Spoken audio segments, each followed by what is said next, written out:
নমস্কার, আমি জওহর নবোদয় বিদ্যালয় থেকে এসেছি।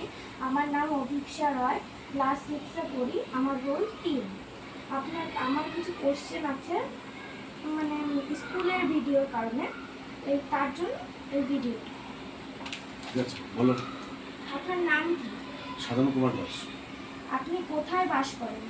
আমি শ্রীরামপুরে থাকি। আপনি জীবিকা নির্বাহের জন্য কি করেন? আমি কর্পোরেটে কাজ করি। আপনার মাসিক বা দৈনিক আয় কত? 3,000 টাকা পার ডে।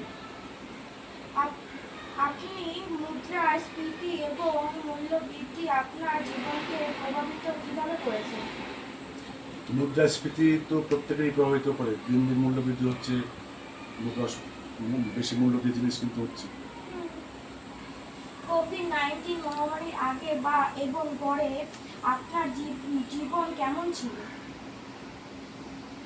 কোভিড-19 পরে তো 19-এর পরে জীবন অনেক চেঞ্জ হয়ে গেছে, জীবনযাত্রা। আপনার চাকরির ক্ষেত্রে আপনি সবচেয়ে বড় চ্যালেঞ্জগুলি কি কি বজায় রেখে চাকরিটি করেন? টার্গেট পূরণ করতে হয়, আমাদের কর্পোরেটে টার্গেটগুলো ঠিক আছে। নমস্কার।